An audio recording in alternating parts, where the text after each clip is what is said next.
أعوذ بالله من الشيطان الرجيم. بسم الله الرحمن الرحيم. الحمد للہ وکفا سلام علی عبادہ الذین اصطفیٰ۔ امام دارمی رحمہ اللہ نے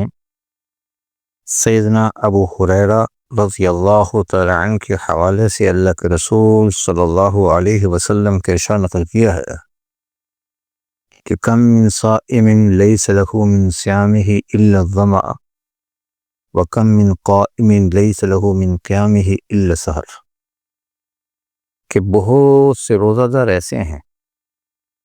جنہیں ان کے روزے سے ما سوا پیاسا رہنے کے اور کچھ حاصل نہیں ہوتا، اور بہت سے شب بیدار ایسے ہیں جنہیں سوائے بے خوابی کے رات بھر جاگنے کے کچھ حاصل نہیں ہوتا۔ حدیث شریف کا مدعا اور مقصود یہ ہے کہ روزہ رکھنے کے بعد شریعت نے جن چیزوں سے روکا ہے اس کا یہ ارتکاب کرے، تو روزہ کے روح جو اللہ کے لیے کھانے پینے سے رکنا مقصود نہیں ہے، بلکہ اللہ کے حکم کو پورا کرنے کے لیے جن چیزوں سے اللہ نے منع کیا اس حکم کو بجا لانا ہے۔ روزہ کی حالت میں انسان عملاً اللہ کے سامنے اپنے اس عہد کا اظہار کرتا ہے، وعدہ کا، کہ اللہ میں نے وعدہ کر رکھا ہے کلمہ توحید اور تیرے اسلام کی کلمہ کا۔ اسلام اور مسلمان ہونے کا تقاضا یہ ہے کہ تیری اطاعت کروں گا، تیرے نبی صلی اللہ علیہ وسلم کی تابعدار بن کر زندگی گزاروں گا، جو تو حکم دے گا، کھانے کا حکم دے گا کھاؤں گا، پینے کا حکم دے گا پیوں گا، جو کھانے کا حکم دے گا وہ کھاؤں گا، جس چیز سے منع کرے گا اس سے رک جاؤں گا، چاہے وہ بظاہر کتنی ہی مرغوب ہی چیز کیوں نہ ہوگا۔ تو حلال چیزوں کو مسلمان اللہ کی رضا کے لیے چھوڑتا ہے، نبی علیہ السلام کی تعلیم کے لیے چھوڑتا ہے، اور اس کو باعث اجر گردانا گیا کہ بندہ، اور اللہ فخر کرتا ہے کہ بندہ میری چاہت پر اپنی مرغوب چیز کو چھوڑ رہا، تو لہذا یہ ایک دلیل ہے بندے کے اللہ کے ساتھ مخلص اور تابعدار ہونے کی، کہ میں تیرا تابعدار ہوں، کھاؤں گا وہ جو تو چاہے گا، پیوں گا وہ جو تو چاہے گا، جب چاہے گا کھاؤں گا، جب چاہے گا پیوں گا، جب چاہے گا نہ کھاؤں نہ پیوں، سامنے کھانا رکھا ہے، بھوک لگ رہی ہے، پیاس کی شدت سے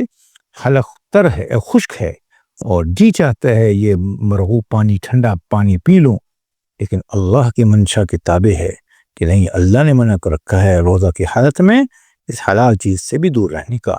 تو حلال سے بھی بچتا ہے۔ اس لیے فرما دیا کہ اگر کوئی شخص اس طرح کا روزہ نہ رکھے تو اس نے روزہ کے مقصد اور اس کے فلسفہ کو سمجھا ہی نہیں ہے، تو اس لیے فرما دیا کہ اس کو پیاسا رہنے کے سوا کچھ نہیں ملا۔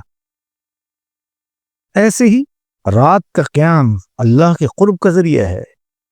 اللہ کو رات کے آخری پہر میں اللہ اپنی شان کے مطابق آسمان دنیا پر تشریف لاتے ہیں، اور اس وقت کی مناجات اللہ کو پسند ہے،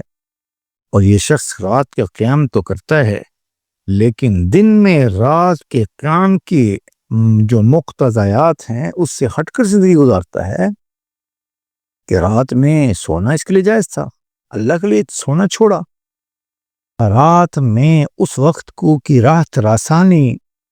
تن آسانی اس کے لیے مباح تھی، جائز تھا سویا رہتا، کوئی لازمی نہیں تھا، لیکن اس نے اس چاہت کو اپنے اوپر لازم کیا۔ تو اللہ کہتے ہیں کہ دن کے اندر تو پھر اللہ نے جو احکامات دیے ہیں ان کو پورا کرو، جو لازمی ہیں تو ان کو نہیں پورا کر رہا، تو رات کا قیام سے جو مقصد تھا وہ پورا نہ ہوا۔ تو ملا علی قاری رحمہ اللہ نے علامہ طیبی رحمہ اللہ سے یہ بات نقل کی ہے، اس حدیث شریف میں وہ شخص مراد ہے کہ روزہ تو رکھتا ہے لیکن فواحش، جھوٹ، غیبت سے اجتناب نہیں کرتا۔ یہ بات الگ ہے کہ اس سے روزے کی فرضیت نفس روزہ تو ادا ہو جائے گا، لیکن جو ثواب اللہ کی طرف سے ملنا چاہیے تھا وہ اس سے محروم ہو گیا۔ اسی طرح قیام کرنے والے کا حال ہوگا۔